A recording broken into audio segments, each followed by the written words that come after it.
All right, let's talk about School Spirits, Season 3, Episode 3. I believe this one is called The Halls Have Eyes. And it starts with Simon asking, why are they waiting when the thing that is keeping them there is there? Like, let's go, you know? And I think they were all sitting there for a while because everyone is really annoyed at Simon.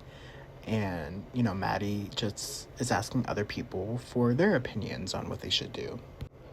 Wally asks if the others think that Mr. Martin could be lying about this whole thing.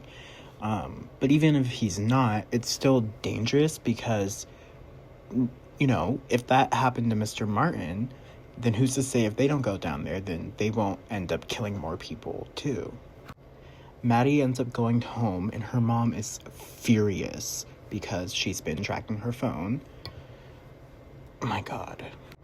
But Maddie texts Simon's family on his tablet and tells them that everything is okay, even though it's literally not.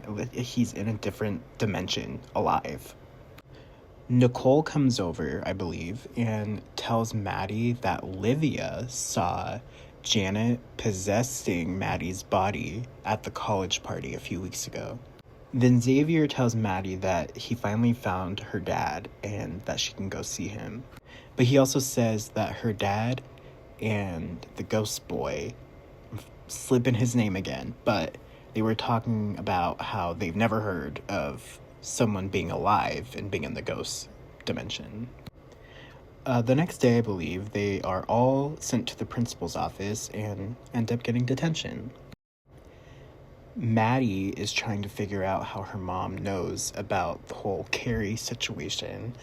And then, this is kind of where it gets real for me, okay? So, Yuri tells Charlie that he got someone pregnant and then died. Well, the girl didn't die. Yuri died after finding out that the girl was pregnant. Okay, and honestly, this is what I really wanted to talk about in the last episode, but I forgot that it was in this one. But Charlie is really insecure, not only about, Yuri being into guys and girls, but also feeling like he can't compete with him because he never been with anyone besides right now. And I feel that. As a gay guy, this is the representation I need.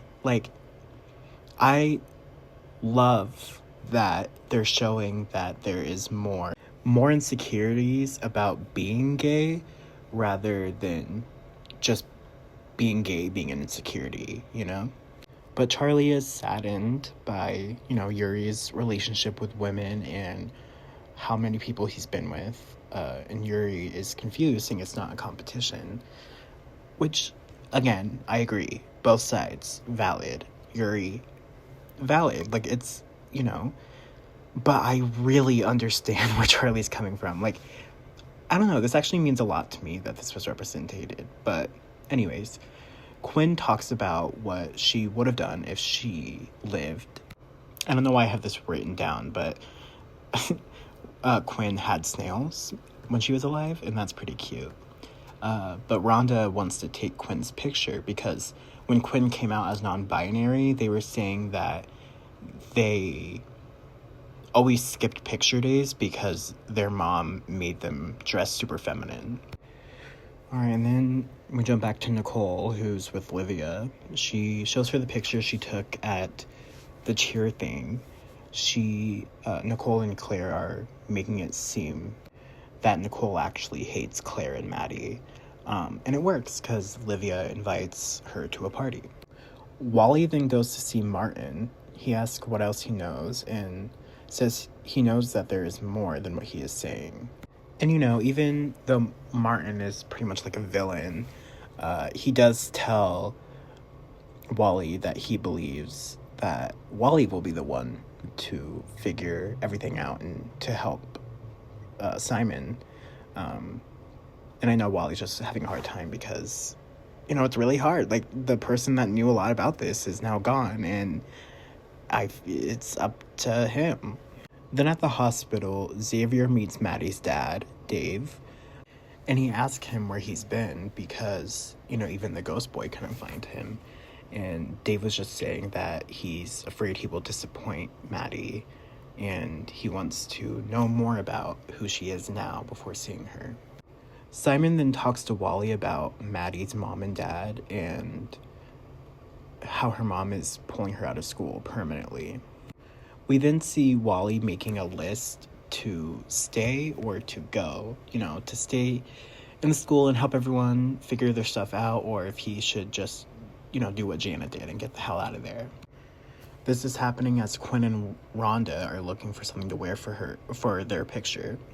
And then Wally and Simon go into Martin's room to go to the hole. Wally goes down first. It's this misty area, and it's, connected to a house. So he goes down the stairs, and it's this really, weird area, but there's, this water. It kind of looks like, I don't know. It kind of just looks like a puddle in the basement of this house. But then hands come out and snatch Wally up. And like Martin, Wally ends up out of the ghost realm into the real world because there was a guy in the library that saw him, but then he passed out. Or maybe Wally fell onto him. I can't remember, but he passes over for just a few seconds. Quinn and Rhonda are very mad about it. I think the guy was a teacher or a staff member. They called him Mr. South, but he only broke his arm and he's alive, so that's good. And Rhonda and Quinn won't let Simon go back. Then Yuri is really upset at Charlie, which is fair. Maddie then meets up with Xander. He helps talk to her dad with her. They tell Maddie's dad that Simon is in trouble. He says he loves her and will do anything to help. And then her mom wants her home. My favorite characters, Nicole and Claire, are talking about how to get Livia to open up. Because they're trying to figure out what she knows about Maddie or Janet in Maddie's body at the party.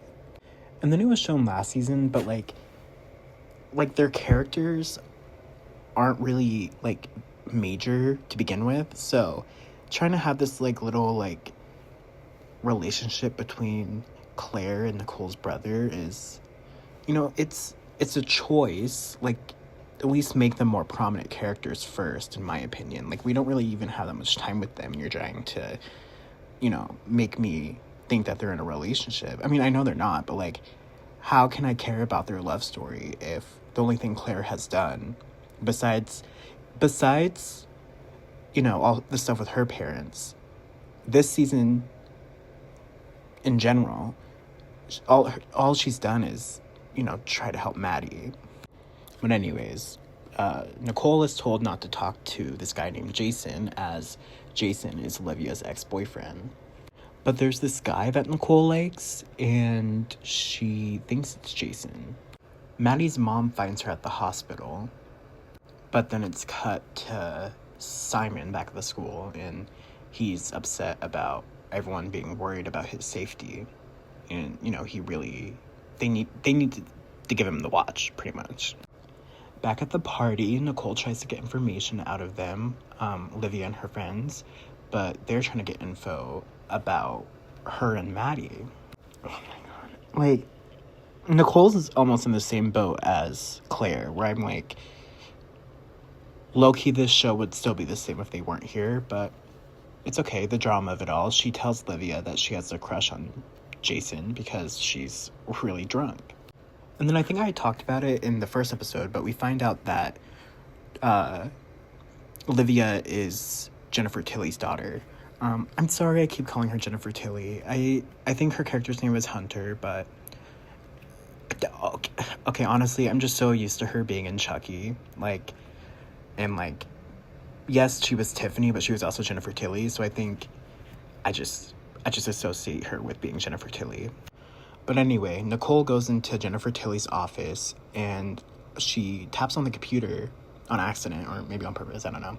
But she sees that Jennifer Tilly has access to all the school cameras. And then finally, Maddie finds out her mom was spying on her. Oh, wait. I think Maddie was on the phone with Nicole at this time. So Nicole finds out that Jennifer wants to destroy the school. But, like, they already knew, like, she wasn't shy about that. She told that to them. Was Nicole not there in the first episode when they were all... There's so many characters in this show. Oh my god. I love it, though. I'm not complaining. But anyway, Quinn meets up with Mr. Martin. Mr. Martin apologizes. You know, he feels horrible that he's the reason that they're dead. And Quinn just says, maybe sometimes bad things just happen. She then forgives him, and Simon and Wally are going into Martin's scar again to go into the hole. Quinn then asks Rhonda if she is mad that they forgave Martin, and I think Rhonda says no. As it like cuts to a scene of when she was alive and she meets this girl named Joyce, and a whole banger of a song happens. I'm pretty sure that scene was about Rhonda realizing that she doesn't have to be super feminine, and I think it was just a way for her to connect with Quinn in the moment. And then they take a picture after talking about being who you are is amazing and wants that for them. Then Maddie's mom accuses her of drinking, with Maddie rebuttaling, saying, I'm not, but I know you are. Maddie then is like, I'm going to show you how it feels to be spied on, and starts going around the kitchen, you know, pulling things out, and finds her mom's alcohol. And she then tells her that she's the reason she ran away. All right, and then Charlie meets up with Yuri, tells him he's sorry for being insecure and making it about him. Yuri is still upset at him, which is fair. I really understand, like, Yuri was already feeling some type of way, and with Charlie's reaction, he felt even worse about it, so I get it. We then find out that Maddie's mom is going to detox, which is great. I really hope to see Maddie's mom thrive. She's been through a lot. Simon then goes into that hole with rope tied around him so he doesn't, like, get scooped up. But when he's down there, the rope snaps. He then ends up in, like, this, like, church area, and then he ends up seeing someone and saying, oh shit, and the episode ends there.